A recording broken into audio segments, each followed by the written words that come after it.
안녕하세요. 오늘은 양식조리 기능사 품목 중에서도 손이 많이 가지만 그만큼 풍미가 깊은 비프 스튜를 준비했습니다. 40분이라는 제한 시간 안에 브라운루의 색과 농도를 맞추는 게 핵심인데요. 시험 합격 팁은 물론 우리 가족들이 왜 이 메뉴만 기다리는지 그 맛의 비결까지 10분 안에 꽉 담아 보여드릴게요. 바로 시작합니다.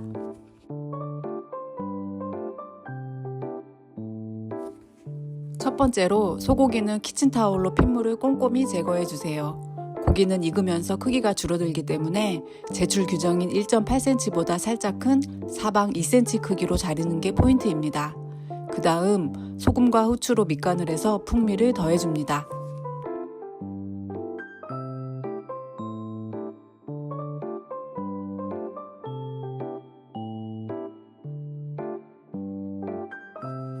양파, 당근, 샐러리, 감자 모두 고기 크기에 맞춰 손질하는데요. 여기서 중요한 건 목깎기입니다.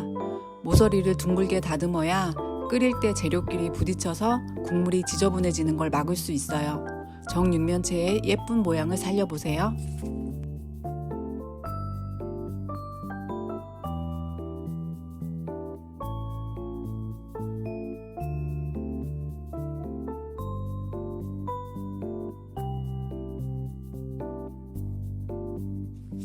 양파, 당근, 샐러리, 감자 모두 고기 크기에 맞춰 손질하는데요. 여기서 몇 가지 중요한 팁이 있습니다. 먼저 양파는 안쪽에 미끌거리는 막을 제거해주세요. 그래야 썰 때 미끄러지지 않고 모양이 깔끔하게 나옵니다.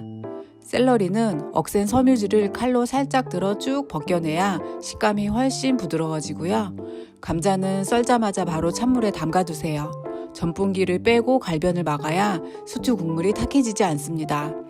모든 재료의 모서리를 둥글게 다듬는 목깎기까지 마무리하면 끓일 때 부딪혀서 국물이 지저분해지는 걸 막을 수 있습니다. 정육면체의 예쁜 모양을 살려보세요.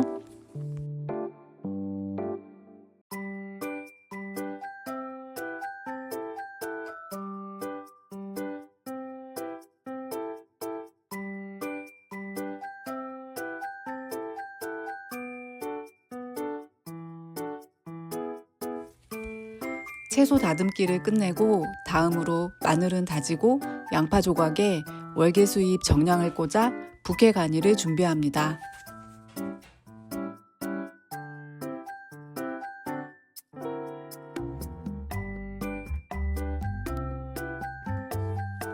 마늘은 향이 잘 우러나도록 곱게 다져 준비하시고요. 이제 비프 스튜의 향을 완성할 부케 가니를 만듭니다. 프랑스어로 향초다발을 뜻하는 부케 가니는 보통 월계수잎, 정량, 파슬리 줄기 등을 묶어 만드는데요. 실기시험에서는 양파 조각에 월계수잎과 정량을 꽂아 고정하는 방식을 주로 사용합니다. 특히 정량은 고기의 잡내를 잡는 데 탁월하지만 향이 아주 강하기 때문에 양파에 단단히 고정해 두어야 나중에 깔끔하게 건져낼 수 있어요. 이렇게 만든 부케 가니는 스튜가 끓는 동안 은은하고 고급스러운 풍미를 입혀주는 아주 중요한 역할을 합니다.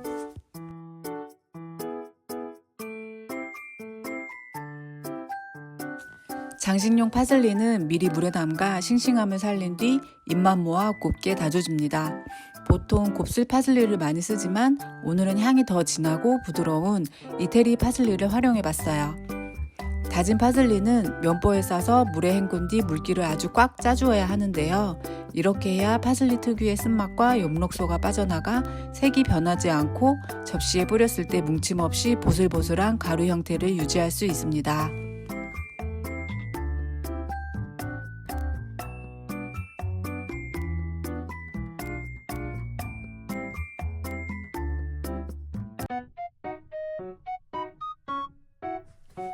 자, 이제 팬에 풍미를 입힐 시간입니다. 먼저 버터를 두르고 향이 강한 마늘과 양파부터 충분히 볶아주세요. 맛있는 향이 올라오기 시작하면 샐러리, 당근, 그리고 감자 순으로 차례대로 넣어줍니다. 여기서 핵심은 재료가 갈색으로 변하며 타지 않게 중불에서 정성껏 코팅하듯 볶아내는 거예요. 이 과정은 단순히 재료를 익히는 게 아니라 버터의 고소한 맛을 채소 속까지 입히는 과정입니다. 이렇게 미리 볶아두면 채소 조직이 단단해져서 나중에 스튜를 오래 끓여도 모양이 뭉개지지 않고 국물이 탁해지는 것을 막아줍니다.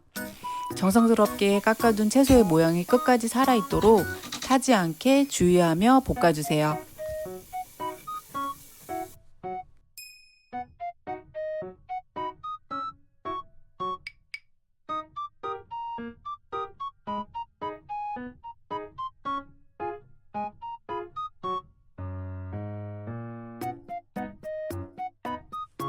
밑간한 소고기에 밀가루를 골고루 입혀줄 차례입니다. 가루를 입히고 나니 마치 인절미 떡고물을 묻혀놓은 것 같아 정말 먹음직스러워 보이지 않나요? 하지만 이 과정은 비주얼보다 훨씬 중요한 기능적 이유가 숨어 있습니다. 소고기에 밀가루를 입히는 첫 번째 이유는 고기의 육즙을 가두는 보호막을 만들기 위해서입니다. 그리고 두 번째, 나중에 육수를 붓고 끓일 때 고기 겉면의 밀가루가 자연스럽게 녹아 나오면서 스튜의 걸쭉한 농도를 잡아주는 역할을 하기 때문이죠. 이제 기름을 두른 팬에 노릇하게 지져냅니다. 이때 유의할 점은 팬이 충분히 달궈진 상태에서 고기를 넣어야 한다는 거예요. 낮은 온도에서 볶으면 밀가루가 떡처럼 뭉치거나 기름만 흡수할 수 있습니다. 겉면이 맛있는 갈색이 되도록 빠르게 지져내 마이야르 반응을 이끌어내세요. 속까지 다 익히지 않아도 괜찮습니다. 겉면만 단단하게 코팅된 상태로 건져내야 나중에 오래 끓여도 고기가 부서지지 않고 모양이 깔끔하게 유지됩니다. 이 고소한 풍미가 스튜의 베이스가 될 거예요.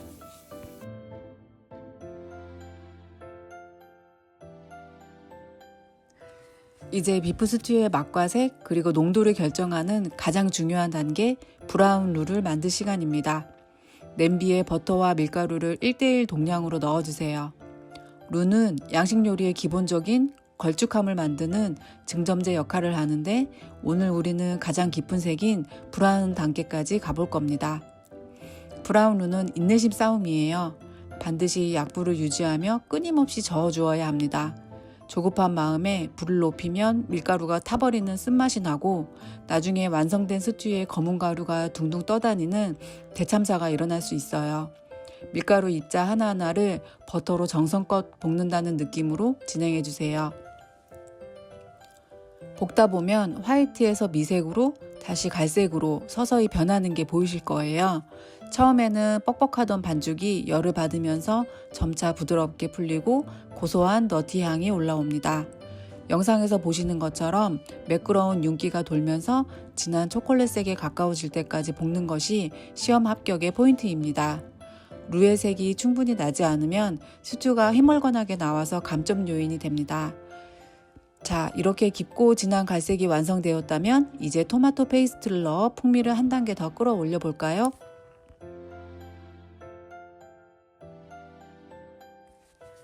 브라운 루에 페이스트를 충분히 볶아 신맛을 날렸다면 이제 물을 부어줄 차례입니다. 저는 오늘 3인분을 한꺼번에 만들다 보니 루를 빠르고 매끈하게 풀기 위해 거품기를 사용했어요. 양을 넉넉히 할 때는 물을 붓고 거품기로 저어주는 게 멍울 없이 질감을 잡기에 아주 효율적입니다. 소스가 부드럽게 완성되면 볶아둔 소고기와 채소, 부케 가니를 넣고 끓여주세요. 양이 많은 만큼 재료의 맛이 충분히 우러나도록 여유 있게 기다려주는 것이 좋습니다.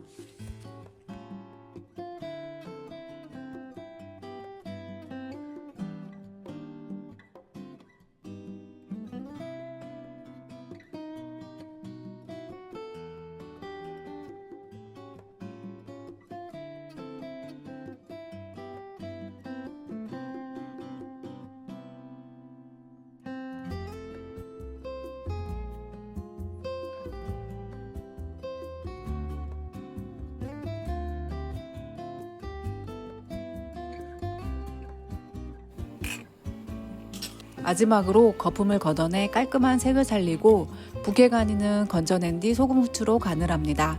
오늘은 냄비째 마무리하지만 장식만큼은 시험 규정대로 정성을 다해 볼게요. 파슬리 가루를 중앙에 살짝 얹어 포인트를 주면 드디어 완성! 냄비 가득 진하게 어우러진 비프 스튜, 정말 근사하죠? 합격 공식과 집밥의 넉넉함을 담은 오늘 영상이 도움이 되셨다면 구독과 좋아요 부탁드립니다. 시청해주셔서 감사합니다.